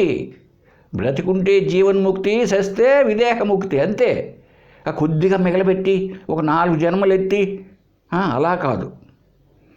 కాబట్టి ఈ సంసారం అంతా కోట్టుకొని పోతుందంట. భ్రమాకల్పిత బంధం అంచి బంధమే లేకుండా పోతుంది. ఏమండి కనుక ఇలా మనం సాధన అనేటువంటిది చెయ్యాలి. ఇలా చేసినప్పుడు మనకు కూడా దృఢంగా కలుగుతుంది. ఇదే బ్రహ్మాభ్యాసం అంటే. ఇదే బ్రహ్మాభ్యాసం అంటే ఏదో కాదు. బ్రహ్మతో బ్రహ్మను నేనే, అహం బ్రహ్మాస్మి. ఏమండి ఇలా భావించేదే అభ్యాసం. మనకి ఇక్కడికి వచ్చేటప్పటికి ఒక అనుమానం వచ్చేస్తుంది. ఈ ఆత్మది దుంపదగ్గ చాలామంది అడుగుతూ ఉంటారు. 3 అవస్థలు అంటున్నారు స్వామి. జాగ్రత్త అవస్థలో ఆత్మ కనపడకపోయా, స్వప్నంలో కనపడలే, గాఢ నిద్రలో ఏమీ లేదు, ఎట్టంది నేను ఆత్మను అనుకుండేది నేను అని. దీనికి ఒక మంచి దృష్టాంతం చూడండి. ఇది బాగా వినండి, బాగా ప్రాక్టీస్ చేయండి. అనుభవ జ్ఞానం, ప్రాక్టికల్ నాలెడ్జ్. జ్ఞానం విజ్ఞానమై ఉన్నట్టు థియారిటికల్ నాలెడ్జ్ కాదు. ఇప్పుడు చెప్పబోయేటువంటి ఈ శ్లోకం చెప్తున్నా చూడండి. యోగ వాసిష్టంలో రాముడికి చెప్తున్నాడు వశిష్ఠుడు. దీన్ని మనం బాగా ప్రాక్టికల్ అంటమే, ప్రాక్టికల్స్ చదివిన దాన్ని కాకుండా మళ్ళీ అనుభవంలోకి తెచ్చుకోవడం ఎలాగో చూడండి. ఒకసారి చెప్తున్నా. అర్ధాదర్థాంతరం చిత్తే యాతి మధ్యేతు యా స్థితి నిరస్తమన నౌకార స్వరూపస్థితి రుచ్యతే. ఎట్లా ప్రాక్టీస్ చేయాలండి? ఈ శ్లోక తాత్పర్యం చదువుతాను చూడండి. ముందు మనస్సు ఒక వస్తువు నుండి వేరొక వస్తువు మీదకి పోయేటప్పుడు ఆ మధ్యలో ఏ వస్తువు యొక్క స్మృతి లేనట్టి ఆ మధ్యకాల స్థితినే స్వరూపావస్థ అంటారు. అనగా 2 విషయ జ్ఞానాల మధ్య ఏ జ్ఞానము లేని కేవల జ్ఞానం, చిత్త స్వరూప స్థితి. అదండి ఆత్మ యొక్క స్థితి. ఇప్పుడు మనం ప్రాక్టికల్గా చెప్పుకుందాం. మంచి ఉదాహరణ ద్వారా, దృష్టాంతం ద్వారా మీకు అర్థమయ్యేటట్టుగా తెలియజేస్తాను. వీలున్నంత వరకు మీరు కూడా బాగా అర్థం చేసుకొని దీన్ని మళ్ళీ రివర్స్ చేసుకొని ఒకసారి మళ్ళీ వినండి. ఇది మళ్ళీ 4 సార్లు వినండి, మీకు కూడా గుర్తుంటుంది. మీరు కూర్చోండి, కుర్చీలో కూర్చుంటారో ఎట్లా కూర్చుంటారు, ఊరికి ఫ్రీగా కూర్చోండి. ఏమి ధ్యానం కాదు ఇది. మీ ఎదురుగా ఏ వస్తువు ఏదో సపోజ్ చెట్టు ఉందనుకోండి, ఆ చెట్టును చూడుతూ కూర్చోండి. ఏదైనా మీ ఇష్టం, ఏవైనా చూడండి. లేదు అక్కడ ఎదురుగా ఎద్దును కట్టేస్తున్నారు, దాన్ని చూడండి. మీకు ఏది లభ్యమైతే అది చూడండి, కాసేపు చూడండి. ఆ చెట్టును చూశారు, ఆ చెట్టుకు ఒక 4-5 కొమ్మలు ఉన్నాయి, ఆ చెట్టు పైన 2 కాకులు వాలి ఉన్నాయి. ఇప్పుడు అదంతా ఏంటి? అది ప్రపంచములోని ఏది? ఆ చెట్టు, కాకులు, జగత్తులోదే కదా అది. ఆ జగత్తు యొక్క దృష్టి మీకు కలిగింది కదండి. చెట్టు, కాకులు, ఆ చెట్టు కొమ్మలు, ఆకులు ఇవి అన్నటువంటి మీకు అనే జ్ఞానము కలిగింది. దీన్ని ఏమన్నాము? విషయ ప్రపంచం కదా, లేదా రూప జ్ఞానం, ఒక ఆకార జ్ఞానం, కళ్ళతో చూసినటువంటి చక్షుర్ జ్ఞానం, కంటితో చూచిన జ్ఞానం కలిగింది. దాన్ని చూస్తూ కూర్చోడు కాసేపు. ఆ ప్రపంచమే ఉంటుంది. ఒక కాకి ఎగిరిపోయింది, ఒక కాకి వచ్చింది, ప్రపంచంలోనే కళ్ళు తెచ్చుకొని కూర్చోండి. ధ్యానం కాదు ఇది, ఇది ప్రాక్టికల్ నాలెడ్జ్. కనిపించిందా? ఇప్పుడు ఒక్కసారి మీ వెనకల నుంచి మీ మనవడో తాత అని పిలిచాడు. పిలుస్తూనే మీరేం చేశారంటే, ఇప్పుడు ఆ రూపజ్ఞానం అంటే చక్షుర్ జ్ఞానం, కంటితో చూస్తూ జ్ఞానం కలిగింది కదా, దాని నుంచి మీ తల వెనక్కి తిరిగింది, చూశారు మీ మనవణ్ణి కదండి. ఇప్పుడు ఆ పిలిచిన పిలుపు, లేదా తాత కాఫీ తాగుతావా అన్నది మీ మనవరాలు వచ్చి శబ్దజ్ఞానం కలిగింది. శబ్ద ప్రపంచం. ఇప్పుడు ప్రపంచం అంటే ఐదే కదండి, శబ్ద స్పర్శ రూప రసగంధాదులతో కూడిందే ప్రపంచం. ఇప్పుడు తాత అన్న కాఫీ తాగుతా అన్న ఆ శబ్దంతో మీరు తిరిగి చూచారు, శబ్దజ్ఞానం కలిగింది కదా. ఇప్పుడు ముందు ఆ రూపజ్ఞానం కలిగింది, తల తిప్పి చూసే శబ్దజ్ఞానం. ఇదొక ప్రపంచం, ఇదొక జగత్తు, అదొక జగత్తు. ఈ ముందు చూచిన చెట్టు అనే ఆ జ్ఞానానికి, తర్వాత కలిగిన శబ్దజ్ఞానానికి మధ్యలో, ఇప్పుడు గుర్తుపెట్టండి, మధ్యలో మీకు ఏమైనా శబ్ద స్పర్శ రూప ప్రపంచం ఏమైనా గోచరించిందా? అది ఒక క్షణం కానీ లేండి, ఒక అర్ధ సెకండ్ కానీ లేండి. ఏది? ఆ కంటితో చూచినటువంటి చెట్టు నుంచి మీరు తల తిప్పడానికి 1/1,00,000 కానివ్వండి, 1/1,00,000 సెకండ్ కానీ లేండి, కొంత సమయం అనుకున్నాం. ఆ సమయంలో మీకు ఈ శబ్ద స్పర్శ రూప రసగంధాది ప్రపంచం ఏమైనా తెలియబడినదా? ఒక్కసారి ఆలోచించండి. ఏం తెలియబడలేదే. చూశారు, తాత అనిపిస్తే టక్కి తిరిగినారు. మీకు ఏవైనా తెలియబడినట్లు ఏమైనా గుర్తుండేమో చోట గమనించండి. మీరు మళ్ళీ ఇంటిలో చేసి ఏమంటారు? మీరు తెలియబడలేదంటారు కదా. అయితే అక్కడ ఆ మధ్యకాలంలో మీరు గాఢ నిద్ర సుషుప్తి అవస్థలకు ఏమైనా పోయినారా? పోలేదు. ఆ మధ్యకాలంలో ఏమైనా స్వప్న ప్రపంచాన్ని మీ మనసు ద్వారా సృష్టించారా? లేదు. ఆ మధ్యకాలంలో జాగ్రత్త అవస్థలో ఉన్నారా? అంటే నిజంగానే జాగ్రత్త అవస్థలో ఉంటే విషయ వస్తువులన్నీ కనపడాలి. ఆ మధ్యలో విషయ ప్రపంచం ఏమైనా ఉందా? ఏం చూశారు చెప్పండి? మధ్యలో మీరు ఏం విన్నారు, ఏం తిన్నారు, ఏమి కన్నారు, ఏమి స్పర్శించారు, ఏదైనా ఉందా? ఏమి లేదబ్బా. అయితే మీరున్నారా లేదా మధ్యలో? అరే నేను ఉండబట్టి కదండి మా మనవాడు పిలిస్తే తిరిగి చూసింది. ఎస్, ఆ మధ్యలో కూడా మీరున్నారు. ఎలా ఉన్నారండి? తినేవాడిగా ఉన్నారా? చూచేవాడిగా ఉన్నారా? మాట్లాడేవాడిగా ఉన్నారా? ఏ విధంగా ఉన్నారు? నేనున్నాను, నేను ఏం చేయలేదు సార్ మధ్యలో. ఏమీ చెయ్యనటువంటి, ఏమీ చూడనటువంటి, ఏదీ లేని మీరున్నారు. మీరు ఉన్నట్టు మీకు తెలుసు కదండి. ఆ మధ్యలో మీరున్నట్టు మీకు తెలుసు. అంటే ఎలాగా తెలుసు? కనుక జ్ఞానం ఉంది మీకు.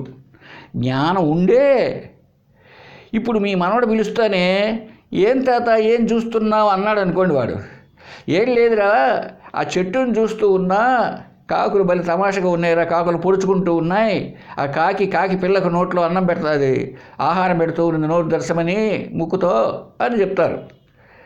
ఇప్పుడు ఆ మధ్యలో మీరు లేకపోతే ఆ స్ఫురణ ఎలా వచ్చింది చెప్పండి? మాట్లాడేది మీ మనవడితో. ఏం చూసావంటే ముందు జరిగింది చెప్తున్నారు కదా. కాబట్టి మధ్యలో కూడా ఉన్నారు మీరు. ఎట్లున్నారు? ఈ శబ్ద స్పర్శ రూప రసగంధాదులు ఏమీ లేకుండా కేవలం జ్ఞానంతో ఉన్నారు. ఒకసారి ఆలోచించండి. ఇప్పుడు మొదట్లో ఉన్నది చెట్టును చూసినప్పుడు ఉన్నది ప్రపంచం, జాగ్రత్త ప్రపంచమే. తర్వాత చూసింది మీ మానవుడి యొక్క శబ్ద జ్ఞానంతో ప్రపంచం ఉంది.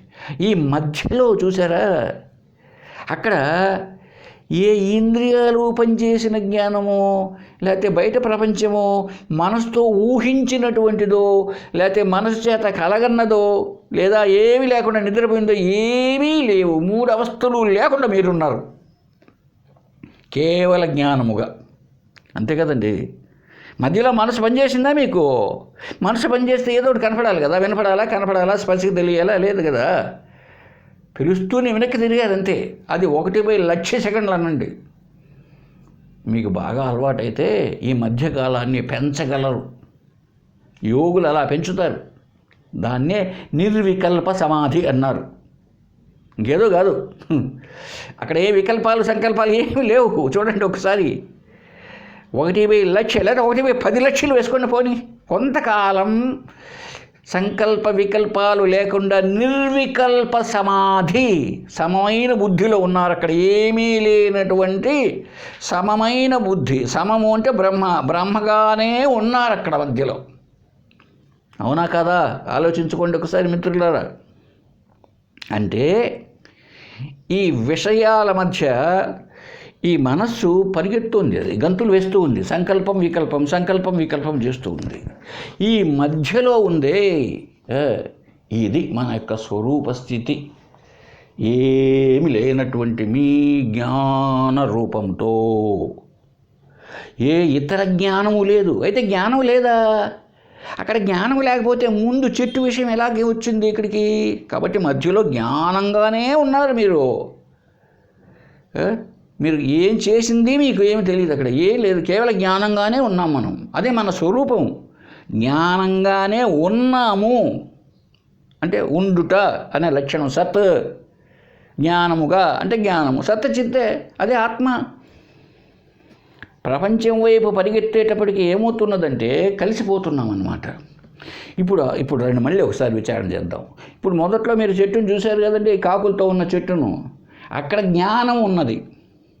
జ్ఞానముతో కలిసిపోయి ఏమండి అసలైన చిత్తుతో జ్ఞానం అన్నటువంటి ఆత్మ కదా జ్ఞానం, దానితో కలిసి విషయ ప్రపంచం కూడా ఉంది. 2 ఉన్నాయి ఇక్కడ. మళ్ళీ ఇక్కడికి వచ్చేటప్పటికి మీ మనవాడు పిలిచాడు కదా, మీ మనవరాలు ఎవరు పిలిచారు కదా, అక్కడికి వచ్చేటప్పటికి శబ్ద జ్ఞానం అంటే జ్ఞానము ప్లస్ శబ్దము ఉంది. 2 ఉన్నాయి. మధ్యలో ఏ విషయములు లేవు, కేవల జ్ఞానం ఉంది. ఇప్పుడు అక్కడ ఆ చెట్టును చూచేటప్పుడు నేను జ్ఞానమా కాదా, నేను ఆత్మనా కాదా అని చెప్పలేకుండా. ఎందుకు చెప్పలేకున్నాము? ఆ చెట్టు కాకులు కనపడుతున్నాయి. ఈ వినేటప్పుడు కూడా అబ్బాయి పిలిచాడు, తాత టీ తాగుతావా, కాఫీ తాగుతావా అని అడుగుతున్నాడు. ఇప్పుడు ఆ శబ్దంలో ఈ జ్ఞానం కనుమరుగైపోయిందండి. చూసావా? మధ్యలో ఏమీ లేకుండా ఎప్పుడైతే అయిందో, ఏది చూడలేదు, ఏది ఆలోచించలేదు, ఏది తినలేదు, ఏది తాకలేదు, ఏది వాసన చూడలేదు, అప్పుడు మీరే ఉన్నారు జ్ఞానముగా మధ్యకాలంలో. సపోజ్ ఇక్కడ కలిసిపోయి ఉంది. అలాగే జాగ్రత్త అవస్థ వచ్చేటప్పటికండి మనకు మెలకువలో ఆత్మ ఎందుకు తెలియలేదు? ఇదిగా గంతులు పెడుతుంది మన ఊరికినే. దాంట్లో అందువల్ల జ్ఞానముతో పాటే కలిసిపోయి కనపడుతున్నాయి. కలిసిపోయి కనపడేటప్పటికి దీన్ని గమనించడంలే మనం. ఎట్లయితే అత్తిరాసాలంటే నిన్న మొన్న ఎప్పుడో చెప్పుకున్నాం, అరిసెలు, అది బీపిండి. బీపిండి తీయగా ఉంది అంటే ఏముంది అక్కడ? మనకు కనపడేది బీపిండే. బీపిండితో పాటు తీయదనం ఉంది, బెల్లము అనే తీయదనం ఉంది. ఆ బెల్లం కనపడడంలే ఇప్పుడు. అలా కలిసిపోయింది. ఉండేది బీపిండి కానీ దాని లోపలంతా అత్తిరసాల అరిసెల లోపల బీపిండి తీయగా ఉంది. అట్లా అది బీపిండి ప్లస్ తీయదనం. అలాగే ఇక్కడ ఏమైపోయింది? ఇప్పుడు ప్రతి చోట్ల జాగ్రత్త అవస్థలో విషయ జ్ఞానం వచ్చి తగులుకుంటోంది మనసు ద్వారా. స్వప్నంలో మనస్సు ఒక ప్రపంచాన్ని సృష్టించింది, దాంతో కలిసిపోయింది. గాఢ నిద్రలో ప్రపంచమే లేదు, మీరే ఉన్నారు, నేనే ఉన్నా. నేను ఎవరితో చెప్పాలి అప్పుడు? నేను ఆత్మను ఎవరితో చెప్పాలి చెప్పండి? ఇప్పుడు ఎవరు లేరు అక్కడ, నేనే. పొరపాటుని చెప్పినావు ఇదిగో ఆత్మనంటే ఏమండి, అక్కడ ప్రపంచం ఉందని అర్థం. ఎవరితో చెప్తున్నావు, ఎవరితో ఆలోచిస్తున్నావు అనేటప్పటికీ ప్రపంచం వస్తుంది. అది మెలకువ, జాగ్రత్త అవస్థ. ఈ స్థితిలో మూడు అవస్థల్లో ఆత్మ తెలియబడుటలేదు. ఒక ఆయన రామయ్య స్కూల్కి వెళ్ళాడటండి. వాళ్ళ అబ్బాయిని బాగా చదువుతున్నాడో లేదో చూడాలని. వాడు 2వ తరగతో 3వ తరగతో. అక్కడ ఏం చేసిందా అంటే టీచరు, మేడిపండు చూడ మేలిమై ఉండు పొట్ట వచ్చు చూడ అనే పద్యంలో అందరూ చదవరాని అంట. 40 మంది విద్యార్థులు చదువుతున్నారు. ఇప్పుడు వీళ్ళ అబ్బాయి చదువుతున్నాడా లేదా రామయ్య చూస్తున్నాడు. వాడి గొంతు ఏం వినిపించలేదండి. అసలు వాడు చదువుతున్నాడా, పెద్దలు అమ్మమ్మ అంటున్నాడా, ఈయన డౌటు. నా కొడుకు బాగా చదువుతున్నాడా లేదా తెలియలే. ఎందుకో ఈ 39 మంది పిల్లవాళ్ళ యొక్క ఆ శబ్దంలో వాళ్ళ కొడుకు నిజంగానే బాగానే చదువుతున్నాడు, అయినా తెలియడంలా. ఎందుకో ఈ 39 మంది యొక్క శబ్దాల్లో, ఏమండి 39 యొక్క శబ్దాల్లో అది కలిసిపోయింది. ఇప్పుడు కలిసిపోయిందో అది వినపడ్డంలే. అప్పుడు అడిగినా అంటే టీచర్ని, సార్ మా వాడు బాగానే చదువుతాడని. రే మీరందరూ నోరు మూసుకొని రా అన్నాడు టీచర్. 39 ఉన్నాయి. రే అబ్బాయి నువ్వు చదువు పద్యం అన్నా అంట. వాడు చదివాడు. అబ్బా నా కొడుకు కూడా బాగా చదువుతున్నాడు అనుకున్నా అంట.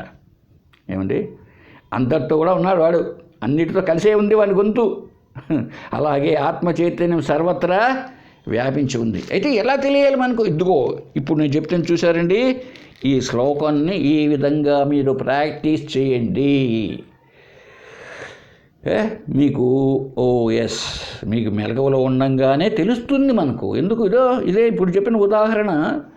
ఈ చిత్తము లేదా ఈ మనస్సు అలా ఈ చూసింది, అక్కడ విన్నది, ఈ మధ్యలో కొంతకాలం మరి ఏమీ లేదు కదా, నేనున్నాను కదా, ఏమీ లేకుండా కూడా నేనున్నాను కదా. ప్రత్యక్ష అనుభవం అండి. అదే ఆత్మ అంటే, అదే ఏదో కాదు. ఆత్మ అంటే జ్ఞానమే, చిత్తే, చైతన్యమే, ప్రజ్ఞానమే, ఇంకేదో కాదు. ప్రజ్ఞానం అనేది ఎప్పుడైతే అన్నామో, జ్ఞానము అన్నామో, అది ఉన్నదే కనుక లేనిది కాదు కదా. లేనిది అయితే అజ్ఞానం అవుతుంది. అందువల్ల దాన్ని సత్ అన్నాం, ఎప్పటికీ ఉంటుంది కనుక. సత్ చిత్ ఎప్పుడు అన్నామో ఆనందం, అదే ఆత్మ అంటే, ఇంకేదో కాదు. అందువల్ల ఈ ప్రాక్టీస్ చేయండి. ఇదేనండి భాగవతంలో కృష్ణుడు గోపికలతో నాట్యం చేశాడంట. ఎంత అద్భుతంగా ఉందో చూడండి. పురాణాలు అలా చెప్పుకోవాలి. అంతేగాని ఆయన డ్యాన్స్ చేసినాడు, భలేస్తాడు అబ్బో డ్యాన్స్ కృష్ణుడు. ఏమి డ్యాన్స్ అండి, ఎట్లా వేసాడు? నారీ నారీ నడుమ మురారి. అది ఏం చేస్తున్నాడు తెలుసండి డ్యాన్సు? ఒక నారి, ఒక స్త్రీ, ఈమెతో వేశాడు. మళ్ళీ ఇంకొక ఆమెతో వేశాడు. ఎక్కడ? ఆమెతో ఈమెతో. ఈ మధ్య ఎవరున్నారు? నారీ నారీ నడుమ మురారి. అది ఈ స్త్రీ. ఆ స్త్రీకి మధ్యలో మురారి మాత్రమే ఉన్నాడు, కృష్ణుడు మాత్రమే. ఆమెతో కలిసినప్పుడు ఆమె కలుసుకున్నది, ఈమెతో కలుసుకున్నప్పుడు ఈమె కలుసుకున్నది. ఇప్పుడు మురారి కనపడడం ఇద్దరు వేస్తున్నారు. ఇది మన సావు. ఆత్మ ప్లస్ మాయ, ఆత్మ ప్లస్ అజ్ఞానం. ఆత్మ అనబడే కృష్ణుడు. అసలు కృష్ణ అంటే ఆత్మానండి. విడదీస్తే పదాన్ని, శంకర భాష్యాన్ని కనుక చూస్తే మీరు విష్ణు సహస్రనామంలో చూడండి. విష్ణు సహస్రనామ భాష్యాన్ని, శంకర భాష్యాన్ని చూస్తే కృష్ణ అంటే అర్థం తెలుస్తుంది, రామ అంటే అర్థం తెలుస్తుంది. అదంతా ఏం పట్టించుకోకుండానే మనం అంతా తెలుసు. ఏమి తెలుసు? వంకాయ తెలుసు, వంకాయ బెండకాయ. కృష్ణ, కృష్ణ అంటే ఎడతెగని, నహ అంటే ఆనందం. అంటే ఏమైనప్పుడు కృష్ణ అంటే బ్రహ్మానందం అని. ఇప్పుడు సత్యచిత్ ఆనందం అన్నాం కదండి. ఆనందం అంటే సత్యచిత్తుతో కలిసి. కాబట్టి ఏంటి కృష్ణ అంటే? ఆత్మ. ఆత్మ అంటే ఏంటి? సత్యచిత్ ఆనందం కృష్ణ. ఎట్లున్నాడు? నారీ నారీ, మాయతో మాయ లేకుండా. మాయ లేకుండా ఉన్నప్పుడు మురారే కనపడుతున్నాడు. మురా అనే రాక్షసుని సంహరించిన వాడు, రాక్షసునికి శత్రువు. హరి అంటే శత్రువు, మురారి మధ్యలో. కాబట్టి మనకు కూడా ఒక సంకల్పము మధ్యలో ఒక ఆలోచన మధ్యలో ఏ ఆలోచన లేని కాలం, దేన్ని గురించినది లేని కాలంలో ఉన్న అసలైన స్వరూపం కనపడుతుంది. అలాగే ఇలాగే ఇప్పుడు మీకు చెప్పినటువంటి ఈ దృష్టాంతాన్ని మీరు బాగా పరిశీలిస్తే ఓహో కరెక్టే అని తోస్తుందో లేదో పరిశీలించండి. ఊరికే చెప్పుకోవడమే కాదు, చేయడం కూడా కావాలి. అలాగే ఓంకార జపం చేయమన్నారండి, ఓంకార ధ్యానం, ఓంకార జపం. అక్కడ కూడా అదే. ఓంకారం అంటే అకార ఉకార మకారములు, అంటే జాగ్రత్త, స్వప్న, సుషుప్తి అవస్థల్లో ముగ్గురు ఉన్నారు కదా, 3 రకాల జీవుళ్ళు. ఇది కాదు, ఆ ఓంకారం ఈ 3 తీసేస్తే ఏం మిగులుతుంది? నిశ్శబ్దం మిగులుతుంది. ఓం అని నిలిపేసిన తర్వాత మళ్ళీ ఓంకారం చెప్తున్నాం. ఓంకారం మధ్యలో ఉంది ఆత్మ చైతన్యం. ఎందుకు? ఈ 3 అవస్థలను, ఈ 3 ఉన్న జీవులను తొలగించి చూచినప్పుడు మిగిలింది నువ్వే, నీవనబడే జ్ఞానమే. అది అలా అర్థం చేసుకొని ఓంకార జపం చేయాలి, ఓంకార ధ్యానం చేయాలి. ఈసారి ఎప్పుడు చాప్టర్లో మనం దాన్ని ధ్యానాన్ని గురించి చెప్పుకునేటప్పుడు చెప్పుకుందామండి. అంతేగాని ఊరికి మన అరుస్తా కూర్చుంటారు. మరి ఆ పుట్టపర్తులు అయితే ఒకప్పుడు ఆయన బతికున్న రోజుల్లో సాయిబాబా తెల్లారుజామున 4:30 కంతాలు వేస్తారు, అర్ధగంట సేపు ఏంటయ్యా ఓం అన్నావేంటి, ఎందుకో అలా ఉంటుంది. అదే ఎందుకు? అది అర్థం లేకుండా ఓం అనేది ఏం గుర్తు చేస్తుందంటే, ఓం ఇత్యేకాక్షరం బ్రహ్మ. భగవద్గీత ఏమండి, ఓం అనేటువంటి అక్షరం నాశనం కాదు. అది అక్షరం అయితే నాశనం కాదు. ఓం అనేది పోతానే హాం, హ్రీం, హ్రూం అవన్నీ వస్తాయి. మరి అదెట్లా నాశనం పోలా? ఇప్పుడు నేను ఓం చెప్పాను, హ్రీం చెప్తానే ఓం పోయింది మరి.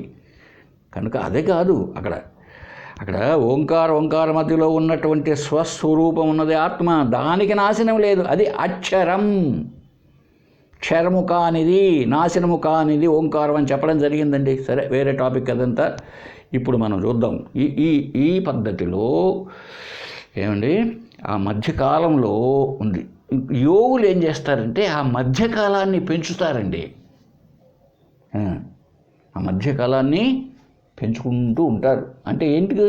నిర్వికల్ప సమాధి అన్నారు. కనుక వికల్పాలు ఏమున్నాయి ఇక్కడ? మనసు ఎక్కడ పోయింది? ఎక్కడ కూడా.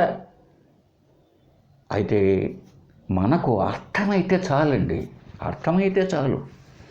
ఏమి నిర్వికల్ప సమాధి వస్తే మాత్రం ఏం ప్రయోజనం? నువ్వు మళ్ళీ లేచావు, ప్రపంచం ఆడిపోతుంది. అది నువ్వు చచ్చినంత వరకు ఉంటుంది. ఈ గాలి, ఈ ఆకాశం, ఏది లేకపోయినా ఆకాశం ఉంటుంది, నీరు, నేల అన్నీ ఉంటాయి. ప్రపంచానికి బయట ఎక్కడ వెళ్తావు? వెళ్ళడానికి ప్రపంచానికంటే బయట వెళ్ళడానికంటూ ఏమీ లేదు. ప్రపంచంతో పాటే బతకాలి. శరీరం అనేది ప్రపంచం. ఇది ఉన్నంత వరకు నువ్వు నిర్వికల్ప సమాధి, సవికల్ప సమాధి, దృశ్యానువిద్ధ సమాధి, శబ్దానువిద్ధ సమాధి, అబ్బా ఎన్ని ఉన్నాయి లేండి. 6 రకాలు చెప్పింది శాస్త్రం. సమాధులు వద్దు మనకు, ఆ సమాధులు వద్దు, గోళీలు వద్దు. కాబట్టి అందుకే యోగ వాసిష్టంలో రాముడికి చెప్తున్నాడండి. చూడండి ఎంత విచిత్రంగా చెప్పాడు. ఇంతవరకు చెప్పింది చాలది. ముందు విషయాన్ని మీరు గమనించండి, అర్థం ఏంటది బహుశా. దృశ్యైర్ మనసి సంబంధ ఇది నిశ్చిత్య శీతల కచిత్ సంవ్యవహారస్థ కచిత్ ధ్యానే వ్యవస్థిత. ఓ రామా, దృశ్యముతో మనసుకు సంబంధం కలదు. దృశ్యంతో దేనికి సంబంధం? మనసుతో. మనసు పెడితేనే మనకు ఏదైనా తెలియబడేది, అంతే కదండి. మనసు లేకపోతే తెలియబడుతుందే? తెలియబడు. ఆత్మకు నాకు సంబంధం లేదు. అది దృశ్యైర్ మనసి సంబంధ ఇది నిశ్చిత శీతల. ఇది నిశ్చయం చేసుకున్నావు బాగా. ప్రపంచం కనపడుతుందంటే ఆ మనసుకు అది కనపడుతుందయ్యా. నీకేమి నష్టం? నీవు మనసుకు కూడా ద్రష్టవు, మనసును తెలుసుకునేవాడివి నీవు. నీ నుంచి మనసు పనిచేస్తుంది, గుర్తుపెట్టుకో. సంబంధం లేదు అని నిశ్చయించుకొని, చూసారండి, ఇప్పుడు నాకు సంబంధం లేదు, నేను ఆత్మ అని నిశ్చయం చేసుకొని కశ్చిత్ సంవ్యవహారస్థ. ఒకడు ఏం చేస్తాడంట? వ్యవహారాల్లో ఉంటాడంట. అంటే లోకంలో ఉద్యోగమో, సద్యోగమో, వ్యాపారమో, సేద్యమో ఇవన్నీ చేసుకుంటూ ఉంటాడు. భార్య బిడ్డలతో కలిసి ఒకడు ఉంటాడు. ఖచ్చిత్ ఇంకొకడు ధ్యానే వ్యవస్థిత. ఇంకొకడు మనసును వదిలిపెడితే కష్టం, దాని దుంపతే కానీ ధ్యానంలో స్థితి కలిగి ఉంటాడట. ఒకడేమో వ్యవహారంలో ఉంటాడు, ఇంకొకడేమో మా కష్టం ప్రపంచంలోకి నేను పోను అని కూర్చొని కళ్ళు మూసుకొని ఏదో చేస్తూ ఉంటాడు, ధ్యానం చేస్తూ ఉంటాడు. సోహమనో ఓం నమ శివాయనో భయం వాడికి ప్రపంచంలోకి పోతే. ఉంది దుంపదేగా అన్ని చోట్ల అదే ఉంది. అది మనసు చేత కల్పించబడితే ప్రపంచం అవుతున్నది. ఉన్నది జ్ఞానమే.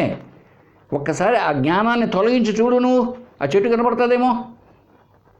నీలో ఉన్న కాన్షియస్నెస్ తీసి కనపడుతుందా చెట్టు, వినపడుతుందా మనవరాల మాట? ఏమండి, కాబట్టి అంతా కాన్షియస్ ఉంటేనే అది మర్చిపోతున్నాం మనం. ఇక్కడ చెప్తున్నాడు చూడండి, ఒకడు ఏం చేస్తాడు, వ్యవహారంలో ఉంటాడు, లౌకిక వ్యవహారాల్లో. ఎందుకు? వాడు నిశ్చయం చేసుకున్నాడు అహం బ్రహ్మాస్మి అన్నది. ఇంకొకడు నిశ్చయం చేసుకుని దాన్నే ధ్యానంలో కూర్చొని ఉన్నాడు వాడు. ఇప్పుడు చెప్తున్నాడండి వశిష్ఠుడు చూడండి, వ్యవహారీ ప్రబుద్ధోయో వనే స్థితం ద్వావేతౌ సమౌ నూనం అసందేహం పదంగతౌ. అద్భుతం చూడండి ఒక్కసారి. చాలామంది గురువులు, చాలామంది గడ్డం వాళ్ళు, కాషాయం వాళ్ళు చెప్తూ ఉంటారు, నాయనా నువ్వు ప్రపంచానికంటే బయట ఎక్కడికో వెళ్ళిపో, అడవిపో, లేకపోతే హిమాలయాలకు పో అని చెప్తుంటారు. వాళ్ళందరికీ మంచి గుణపాఠం చెప్తున్నాడు చూడండి వశిష్ఠుడు. వ్యవహారీ ప్రబుద్ధోయో వనే స్థితం. వ్యవహారంలో ఉంటాడని చెప్పాం కదా, అహం బ్రహ్మాస్మిని నిశ్చయం చేసుకున్నటువంటి వాడు జ్ఞాని. అక్కడ ఉన్నప్పటికీ, వ్యవహారంలో ఉన్నప్పటికీ, లేదా ప్రబుద్ధోయో వనే స్థితం, వనములో అంటే అడవిలో సమాధిలో ఉన్నప్పటికీ, ద్వౌవేతౌ ఇద్దరు కూడా సుసమౌనూనం ఇద్దరు సమానమే, ఈక్వలే. చూశారండి, వాడు అడవిలో కూర్చున్నా ఒకటే, ఇటు వ్యవహారం చేస్తున్నా ఒకటే. ఎంత గొప్పగా చెప్పాడు రాముడికి. ద్వౌవేతౌ సుసమానౌనూనం అసందేహం, నో డౌట్ పెట్టుకోవకు. వారిరువురు నిస్సందేహంగా పదం గతవు, ఆ పరమపదము అంటే ఏది, ఆత్మను, దాన్ని పొందినవారే. వాళ్ళు ఆత్మస్వరూప స్థితిలో ఉన్నవారే, పరబ్రహ్మను పొందినవారే ఇద్దరు కూడా. అంతేగాని వ్యవహారంలో ఉండేవాడు పనిమానుడు, హిమాలయాలకు గడ్డం పెంచుకున్న ఆయన, పెద్ద పెద్ద నామాలు పెట్టుకున్న ఆయన, కాషాయం కట్టిన ఆయన గొప్ప అయినా, మిగిలిన వాళ్ళంతా పనిమానులు. అది కాదు, నువ్వు పొందేవా లేదా, నీకు నిశ్చయమైందే లేదా. వాడు అన్ని పనులు వ్యవహారంలో ఉంటూ ఉన్నా అతడికి తెలుసు. ఏం తెలుసు? నేను ఇది కాదు, ఇవి ఇంద్రియార్థములలో చరిస్తున్నవి, నేను సాక్షిని, ఆత్మను అని తెలుసు వానికి. ఇంకటప్పుడు ఏం సమాధి? ఎత్ర ఎత్ర మనోయాతి తత్ర సమాధయ అని ఎక్కడో చెప్పడం జరిగిందండి. నీ మనసు ఎక్కడెక్కడ పోతే అక్కడ సమాధే. కాబట్టి ఇద్దరు ఒకటే. అది కాబట్టి ఇంకా చెప్తాడండి, ఎంత గొప్పగా చెప్పాడో చూడండి. ఇంకా అదే విషయాన్ని యస్మాత్ వరతిరేవాంతః కుర్వన్ కర్మేంద్రియే క్రియా నవశో హర్షశోకాభ్యాం సమాహిత ఉచ్యతే. ఎవడైతే అంతరంగంలో ఆత్మయందు బాగా అంటే మనసులో నేనే ఆత్మను గుర్తుపెట్టుకోవాలి, అట్లాంటి వాడు కుర్వన్ కర్మేంద్రియే క్రియా, అతడి కర్మేంద్రియాలు ఎన్ని కర్మములు చేసినా, హర్షశోకాభ్యాం నవశ, అతడు హర్షశోకములకు కాడు, ఎప్పటికి కూడా అటువంటి వాడు సమాధిలో ఉన్నదాంతో సమానమే. ఏమండి, చాలా గొప్పగా చెప్పడం జరిగింది. కాబట్టి అదే కాదు, మనకు కావాల్సిందేంటి? నిశ్చయం కావాలి. నేను ఆత్మను, నేనే పరబ్రహ్మమును అని నిశ్చయం కావాలండి. ఇది కావాల్సింది. అది ఈ విషయాన్ని 44వ శ్లోకంలో చెప్తున్నాడు. నిర్మలే హృదయే యస్య రాజతే జ్ఞానదీపిక అజ్ఞాన తిమిరం తస్మాదవత్యేవ పరం హఠాత్. ఎవరి యొక్క నిర్మలమైన హృదయమునందు జ్ఞానజ్యోతి ప్రకాశించుచున్నదో అటువంటి హృదయం నుండి అజ్ఞానాంధకారం శీఘ్రముగా తొలగి పరిగెత్తుచున్నది. అది ఎవరి యొక్క నిర్మలమైన మనసులో ఆత్మజ్ఞానం కలిగి ఉంటుందో వారికి ఇంకా అజ్ఞానం అనేది ఏమీ ఉండదు. ఈ అజ్ఞానమే కదా జన్మకు కారణం.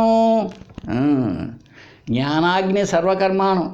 ఎప్పుడైతే జ్ఞానం అన్న అగ్ని వచ్చిందో మొత్తం నీ కర్మలన్నీ కోటుకోబోతాయి. అది తర్వాత 45వ శ్లోకంలో చెప్తున్నాడండి, స్వయం జ్యోతి సదా అసంగ బ్రహ్మాస్తే కరసో అమల ఆదౌన ప్రభవత్యేవ యత్ కించిత్ ప్రభవిష్యతి. ఆ ఆత్మ ఎటువంటిది చివరికి ముగిస్తున్నాడండి. ఆత్మ యొక్క స్వరూపం కలిగిన వాడు, స్వయం ప్రకాశమానుడు, నిరంతరం అసంగుడు, నిర్మలుడు, పరబ్రహ్మము, సదా అట్లే ఎట్లుండాలి అట్లే ఉంది, ఏ మార్పు లేదు ఆత్మ లక్షణంలో. కాబట్టి ఏదో మొదట్లో ఏదో జరిగింది, తర్వాత ఏదో జరుగుతోంది, అలా ఏం లేదు. ఇప్పుడు ఒక రామయ్య అనే ఆయన పోతూ ఉంటే అరుగు పైన కూర్చొని ఉన్నాడంట. ఒక అతను వచ్చి అడిగాడు, అయ్యా రామయ్యను చూసావా? అదోయా అరుగు పైన కూర్చొని చూడవయ్యా అన్నాడు. ఆ వ్యక్తి వచ్చేటప్పటికి రామయ్య కాస్త కూర్చొని లేడు, పడుకొని ఉన్నాడు. ఇతను కాదు రామయ్య అని వెళ్ళిపోయాడు. పోయి ఇంకొక ఆయన అడిగినాడు, అయ్యా రామయ్యను చూసావా? అదిగో అక్కడ పడుకో ఉన్నాడు చూడు, అతను రామయ్య అన్నాడు. అతను వచ్చేటప్పుడు ఈ పడుకో ఉన్న వ్యక్తి ఎవరు? రామయ్య. నిలబడుకో ఉన్నాడు. అరే నిలబడుకో ఉన్నాడే, ఇతను కాదని పోయినా అంటాడు. కాబట్టి మనం ఏం చేస్తున్నామంటే, ఈ జాగ్రత్త ప్రపంచం ఇది నిజంగా ఉంది, అది ఎట్లుందో తెలియదు మనకు. ఉన్నది ఒకటే ఆత్మ, అదే అనేక రూపాలతో ఉంది. ఉన్న ఆత్మస్వరూపమే, ఉన్న సముద్రంలో ఉన్న నీరే ఎన్ని అలలుగా కనబడుతున్నదో చూడండి. అరే బంగారే ఎన్ని నగలు ఎంతెంత ఫ్యాషన్స్గా కనబడుతున్నదో చూడండి. ఉన్న ఒకటే ఒక గుడ్డ ఆ టైలర్ చేతిలో పోయేటప్పటికీ ఒకే రకమైందే. అదే జుబ్బాగా తయారైంది, అదే పైజామాగా వచ్చింది. ఇదేంటి ఇది జుబ్బా, అది పైజామా, రెండు ఒకటే గుడ్డండి. ఒకటే చీరలో ఒక భాగం ఒకటే చీర, అది దాంట్లో రవికి అయింది, చీర అయింది. ఎట్లయిందంటే ఉన్నది ఒకటే, అదే అనేక రూపాలతో ఉంటుంది. ఇది గుర్తు రావాలి. కాబట్టి వాస్తవానికి నిరోధం లేదు, ఉత్పత్తి లేదు, బద్ధుడు లేదు, సాధకుడు లేడు, ముముక్షుడు లేడు, ముక్తి లేదు. ఇదేనయ్యా పరమార్థం. కనుక మనం దృఢం చేసుకోవాలండి, అంతే. దృఢపడితే ఇక రెండవదంటూ ఏమీ ఉండడానికి లేదు. మనం ఇంతటితో ఈ దృఢీకరణ తరంగాన్ని 4వ అధ్యాయాన్ని ఈ 45 శ్లోకాలతో ఉన్న దీన్ని మనం ముగించుకుంటున్నాం. తర్వాత ఈ సదాముక్తి సుధార్ణవం గ్రంథంలో 5వ చాప్టర్ ఇంకా చాలా బాగా ఉంటుందండి. ప్రశ్నోత్తర తరంగం అండి. ఇప్పుడు 4 అయిపోయేటప్పటికి అయిపోయింది. ఇక అయినా కూడా ఇంకా డౌట్స్ ఉండొచ్చు మనకు, కొన్ని సందేహాలు ఉండొచ్చు. కాబట్టి ప్రశ్నోత్తర తరంగం, దాంట్లో శిష్యుడు ప్రశ్న వేస్తూ ఉంటాడు, గురువు గారు జవాబు చెప్తూ ఉంటాడు. ఏమండి, ఈ 5వది ప్రశ్నోత్తర తరంగం. 6వది నిరాఘాట తరంగం. ఇంకా అసలు జ్ఞానాన్ని పొందిన వ్యక్తి ఎలా ఉంటాడు అనేది 6వది. ఈ 6 అధ్యాయాలు మాత్రమే ఈ గ్రంథంలో. 5వది ప్రశ్నోత్తర తరంగం. శిష్యుడు ప్రశ్న, గురువుగారి సమాధానం. ఉన్న సందేహాలు మనకు చాలా కలుగుతూ ఉంటాయి. అటువంటి సందేహ నివారణ అంతా కూడా పోతుందండి. మనం చెప్పుకున్నాం మలయాళ స్వామి గారి బోధ అని, దాంట్లో కూడా ప్రశ్న సమాధానం ఉంది. ఆత్మ సత్యత్వ బోధలు కూడా ప్రశ్న సమాధానం. కాబట్టి అటువంటి దాన్ని నెక్స్ట్కి మనం విందాం. కాబట్టి ఇంతటితో ముగిస్తున్న 4వ అధ్యాయాన్ని. ఓం పూర్ణమదః పూర్ణమిదం పూర్ణాత్ పూర్ణముదచ్యతే పూర్ణస్య పూర్ణమాదాయ పూర్ణమేవావశిష్యతే. ఓం శాంతి శాంతి శాంతి. ఓం మంగళం గురుదేవాయ మహనే గుణాత్మనే సర్వలోకశరణ్యాయ సాధురూపాయ మంగళం. ఓం సర్వేషాం స్వస్తిర్భవతు, సర్వేషాం శాంతిర్భవతు, ఓం సర్వేషాం పూర్ణం భవతు. ఓం శాంతి శాంతి శాంతి. హరి ఓం తత్సత్.